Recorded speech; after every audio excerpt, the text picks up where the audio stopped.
urbanization, poured into the cities. Don't forget, the Negroes of our time, because they're Americans, we don't see them as immigrants. The Negroes in Watts were immigrants, just as much as the Italians or Irish or whatever who poured into the cities in the 19th century. And it wasn't a very pretty sight in New York in 1870 either, let me tell you. The families break up when they leave countrysides, rural peasant life, and sort of dump into slums. Fourthly, unemployment. We have had 35 years of disastrous unemployment. And for the Negro male, he has never gotten over the Depression. He had 4 fair to middling years in the Second World War, and maybe a good year in the Korean War, and that's it. It's getting better just recently. But by and large, it's been going on beyond the imagining in the white world. I mean, rates of unemployment, teenage unemployment in the white world, in the Negro world today, is almost 25%. Can you imagine that? That is a social crime. That's an outrage. There isn't a society in the world which will let 25% of teenagers go unemployed. About a quarter of Negro families are headed by women.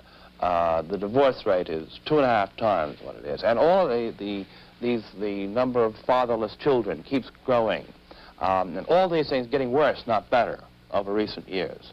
It's not a matter of a bad situation that doesn't improve, but rather a bad situation that worsens. Got to get that clear. It's getting worse. How'd you learn how to behave? From your father and your mother and your older sisters, maybe, and the people around you. Well, supposing there is no father, or if he is a father, he doesn't work, where there is no education, where there's no sense of getting ahead, where children are just brought up without any of that support which a family gives it, then what do you end up with? You end up a cycle reproducing itself. The clip that you just heard was from Moynihan, Daniel Patrick Moynihan, in 1965, speaking on the events of the riots in Watts. Pay close attention to how he talks about the similarities between black folks coming from the rural South into the urban ghettos in the North and West, and Irish, Italian, and German immigrants coming into New York City in the 1860s, and how similar the effects were of the people coming from what he called peasantry in the rural countryside to the urban ghettos or the urban cities of the modern world, of the modern United States, in trying to make a life. This sets up the background to our discussion of the Moynihan Report, Part 2. Okay, folks, let's get started. We're going to go to the board on this one. And this is Part 2 of the Moynihan Report. Chapter 1 talked about the Negro Revolution. And it reads as follows. The Negro Revolution is rightly regarded as the most important domestic event of the post-war period in the United States. Nothing like it has occurred since the upheavals of the 1930s, which led to the organization of the great industrial trade unions, and which in turn profoundly altered both the economy and the political scene. There have been few other events in our history: the American Revolution itself, the surge of Jacksonian democracy in the 1830s, the abolitionist movement, and the populist movement of the late 19th century, comparable to the current Negro movement. In fact, the populist movement of the 19th century is back under Donald Trump and Bernie Sanders, but that is a side note. There has been none more important.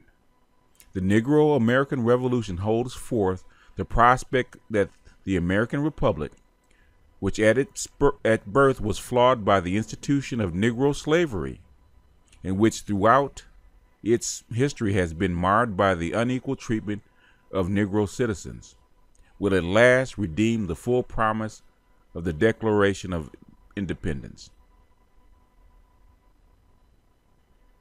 Although the Negro leadership has conducted itself with the strictest propriety, acting always as only as American citizens asserting their rights within the framework of the American political system, it is no less clear that the movement has profound international implications.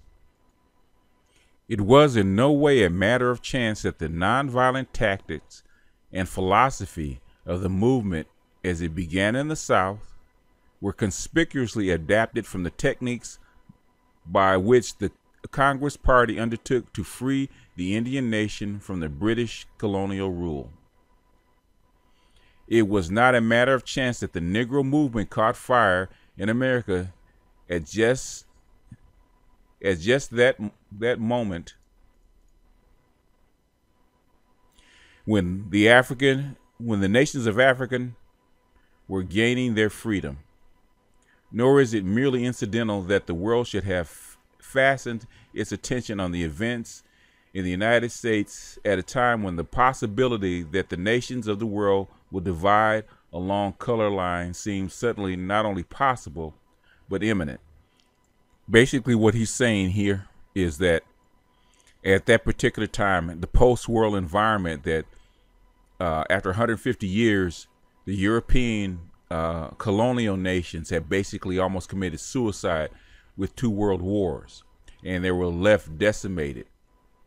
And the United States had basically been handed the keys to that war to maintain a white Western world order.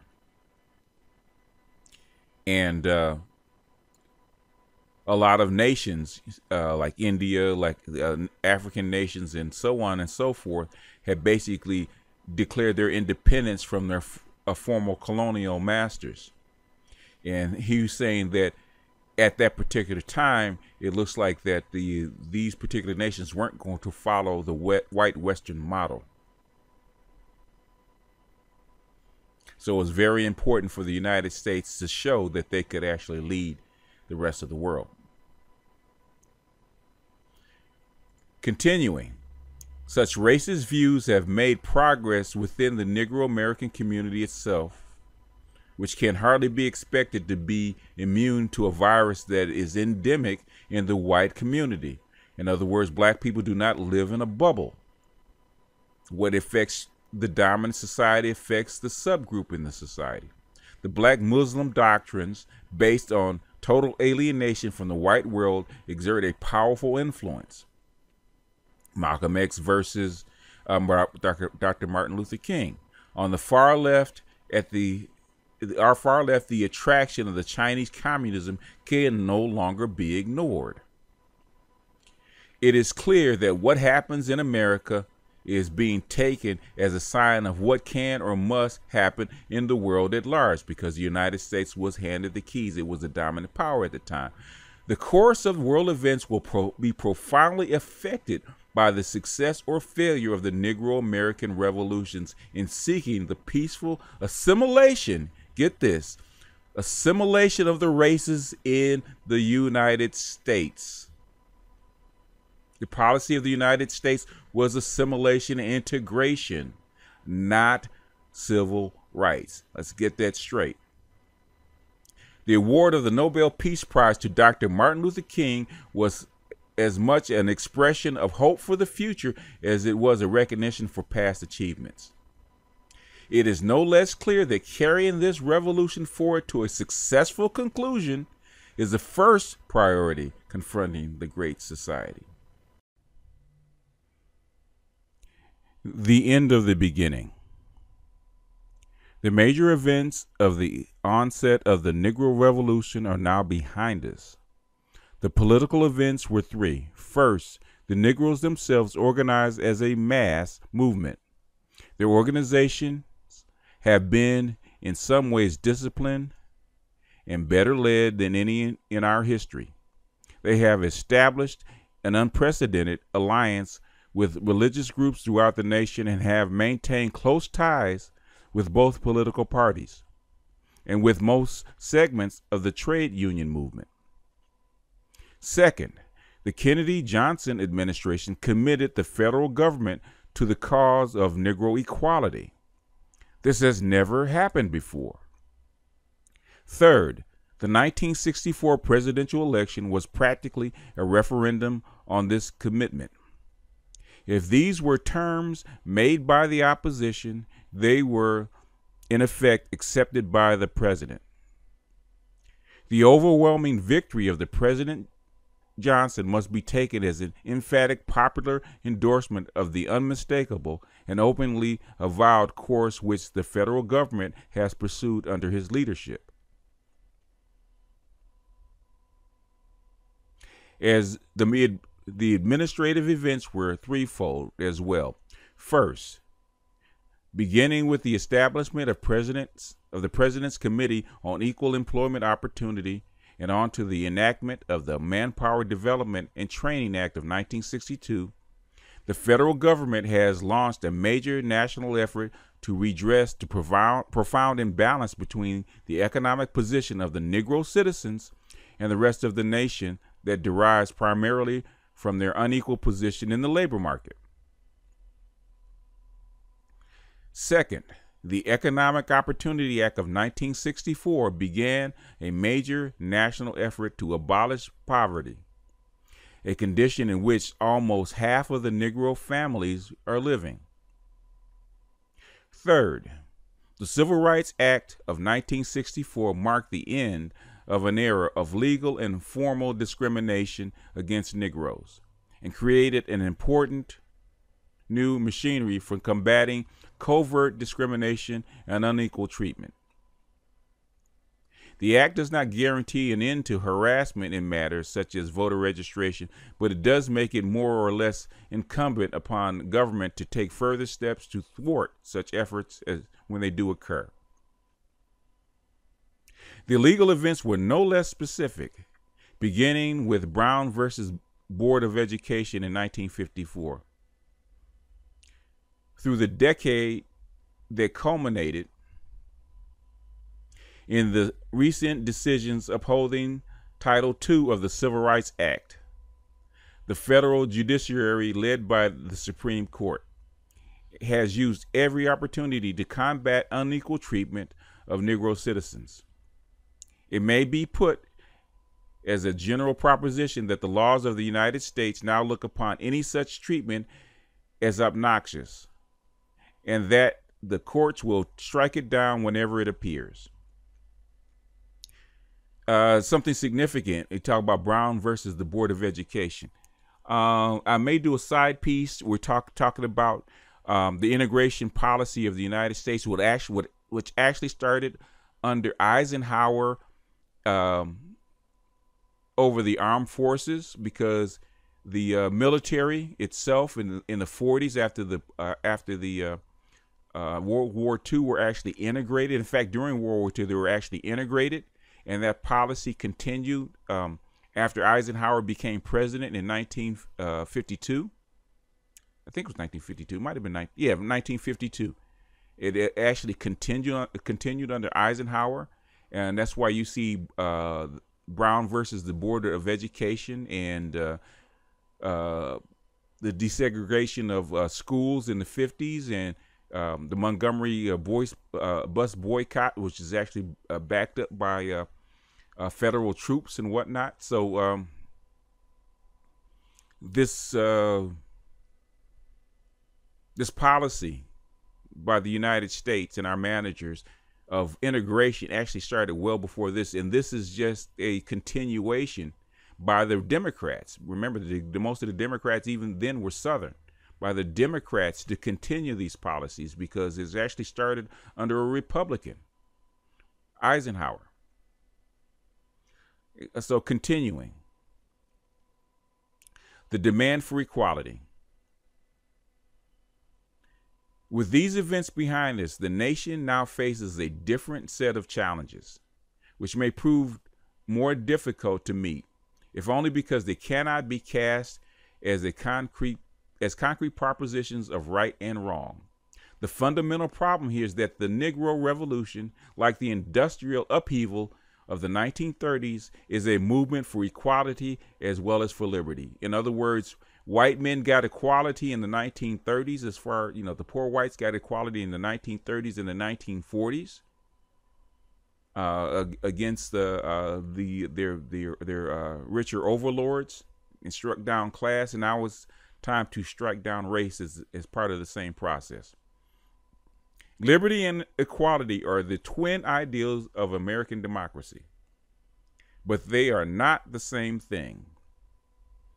Not most importantly, are they equally attractive to all groups at any given time, nor yet are they always compatible one with the other.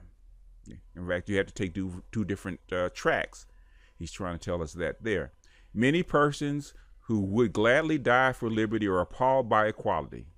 Many who are devoted to equality are puzzled and even troubled by liberty.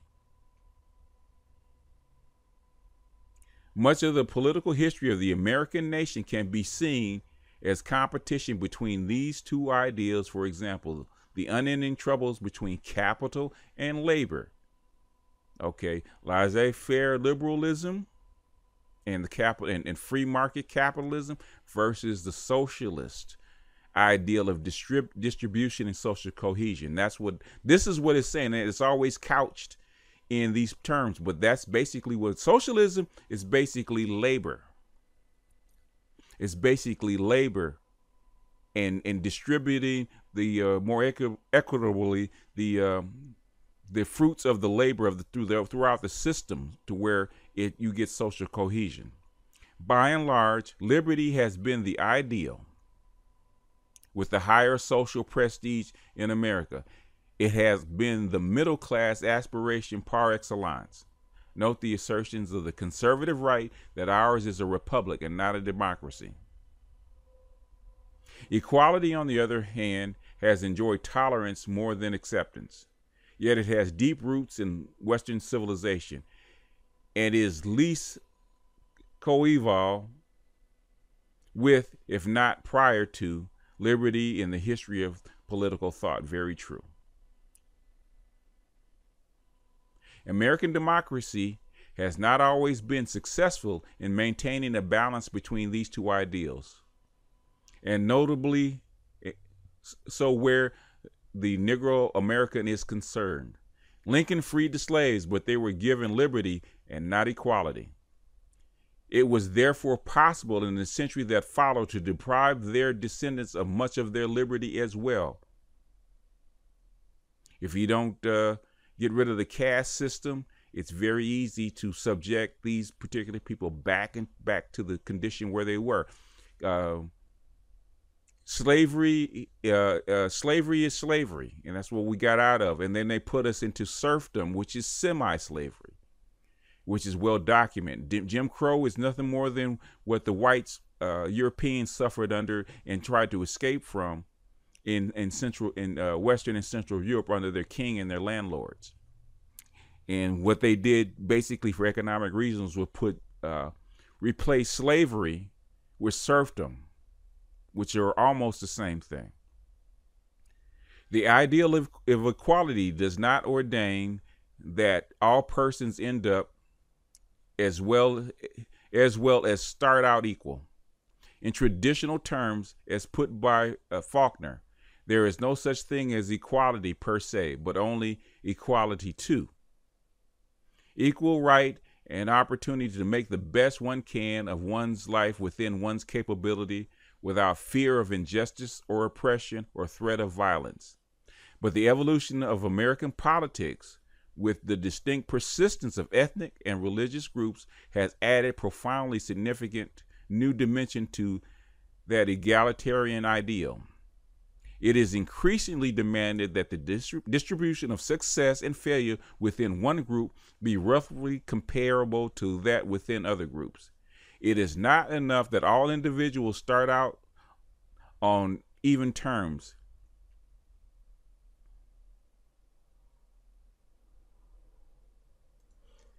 If the members of one group almost invariably end up well to the fore and those of another far to the rear, this is what ethnic politics is all about in America. And in the main, the Negro American demands are being put forth in this now traditional and established framework. Here, a point of semantics must be grasped. The demand for equality of opportunity has been generally perceived by white Americans as a demand for liberty, a demand not to be excluded from the competitions of life. at the polling place, in the scholarship examinations, and the personnel office, on the housing market. Liberty does, of course, demand that everyone be free to try his luck or test his skill in such matters. But these opportunities do not necessarily produce equality. On the contrary, to the extent that winners imply losers, equality of opportunity almost ensures inequality of results. The point of semantics is that equality of opportunity now has a different meaning for the Negro than it has for whites. It is not, or at least no longer, a demand for liberty alone, but also for equality in terms of group results. Bayard Rustin's terms, it is now concerned that not merely with removing the barriers to full opportunity, but with achieving the fact of equality. By equality, Rustin means a distribution of achievements among Negroes roughly comparable to that among whites. In other words, for the American ideal to work and the idea of freedom and liberty and equality to actually work, the proof in the pudding is that you should see a proportional distribution of success within the black community and the white community. We're not talking about necessarily rich and poor. But in other words, if 90% of the black people are poor or in poverty, then you haven't achieved equality. There's something wrong. And you can't have a group participate in liberty, or at least American liberty, in that fashion. You know, you have to do something to basically even out the playing field, especially for African Americans or back then the Negro that has been oppressed. But continuing, as Nathan Glazer has put it, the demand for economic equality is now not the demand for equal opportunities for the equally qualified. It is now the demand for the equality of economic results. The demand for equality in education has also become a demand for equality of results of outcomes.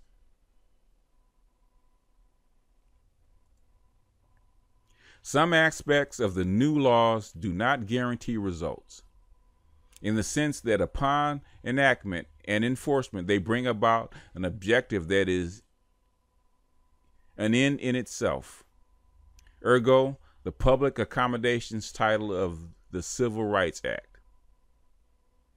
Other provisions are at once terminal and intermediary.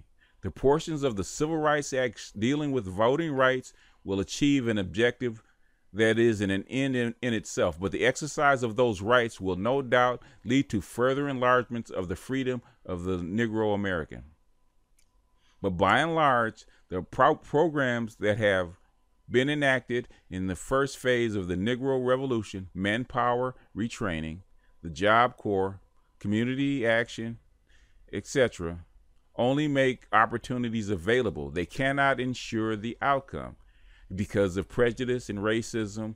A black man and a white man going for the same job that are equally qualified, guess who gets the nod? It's going to be the white man, because his white skin is going to give him an advantage. In other words, there is no liberty or equal or a free market. The free market is skewed. Continuing. The principal challenge of the next phase of the Negro Revolution is to make certain that the equality of results will now follow. If we do not, there will be no social peace in the United States for generations. He's exactly right, and we still see it today. This is a key. This is a key. This is a key.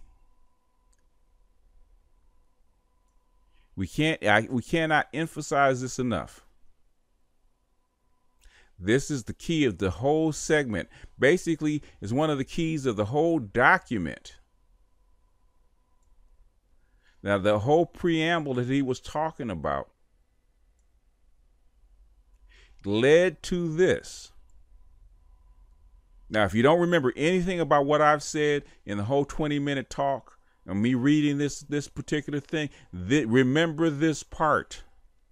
The principal challenge of the next phase of the Negro revolutions is to make certain that the equality of results will now follow. If we do not, there will be no social peace in the United States for generations. In other words, the Negro problem will continue. And the Negro problem will continue not only here in the United States, because he mentioned that about Africa, he mentioned that about India and the rest of the world, or the rest of the non-white world. If you can't solve this, you won't be able to rule the rest of the United States. So at least you're going to have to put a Band-Aid on this and at least give black folks a chance. Because it's sooner or later, this is going to tear your country up. You cannot continue under a caste system and call yourself a civilized country. And this is the remedy that they were trying to do. All your managers want a cohesive society. You cannot have a cohesive society with this disparity of a caste system. It has to go. So like I said, this is a key. This is a key of the whole section.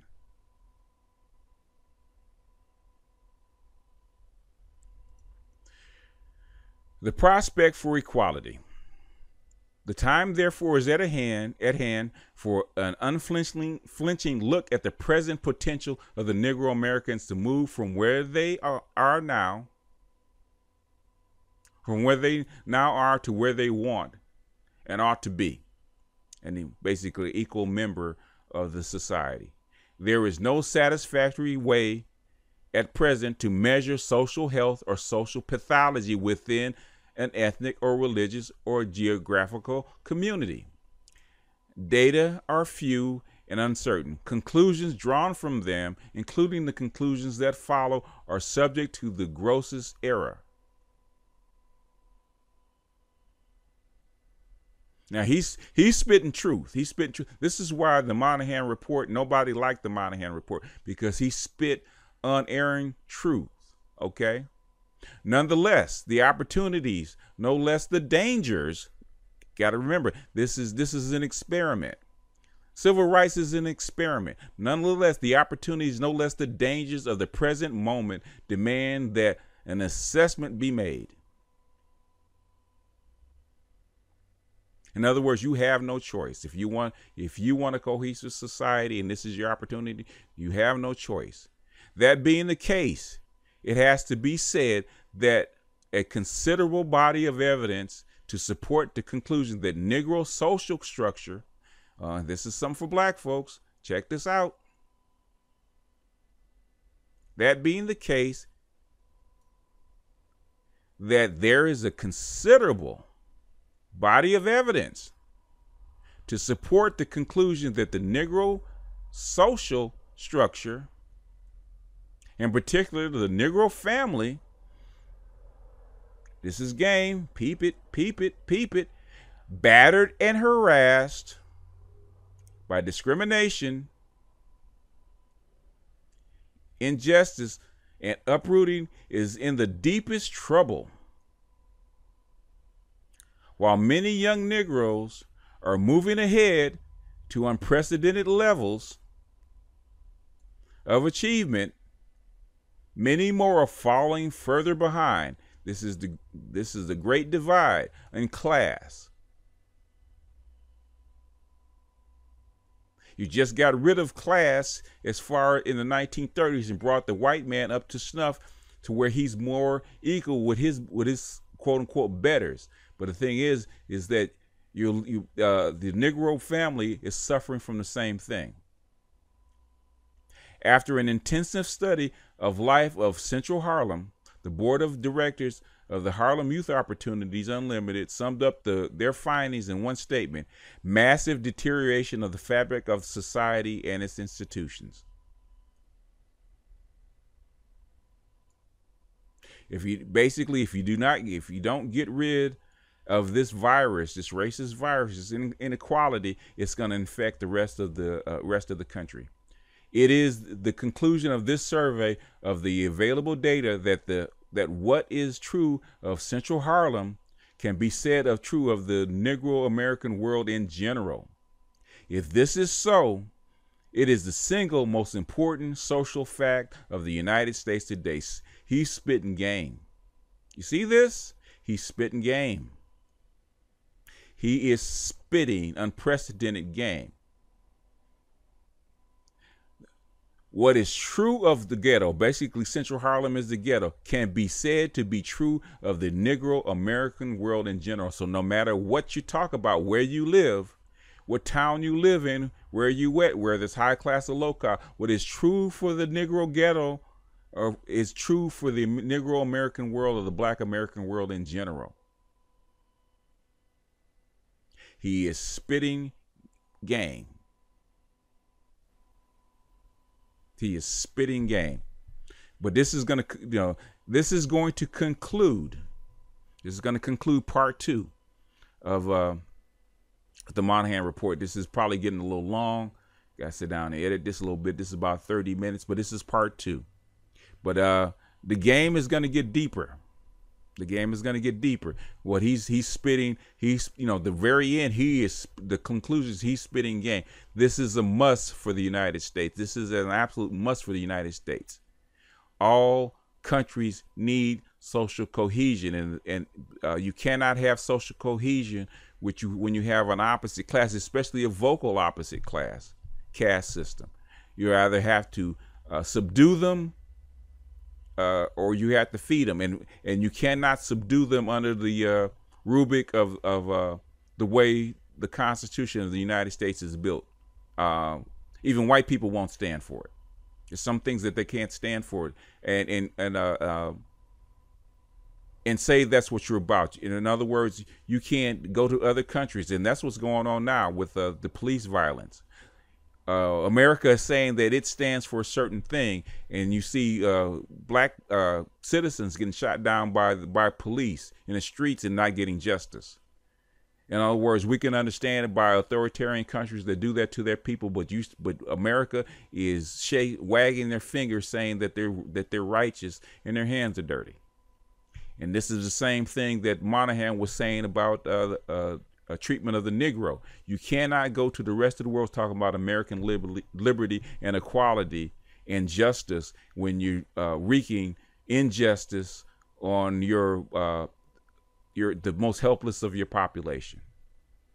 So this is a moral crisis for the United States. But like I said, I'm gonna wrap this up. This is part 2 of the Moynihan Report. Sorry that it has taken me so long. I have been I've been doing other things. It's distracted. Other things have popped up, but I'm going to try to finish this out because I have other projects that need to go on, and I need to get this one out of the way. So with that, I'm going to close this out, and I'll see you on the next part. This is BGS out.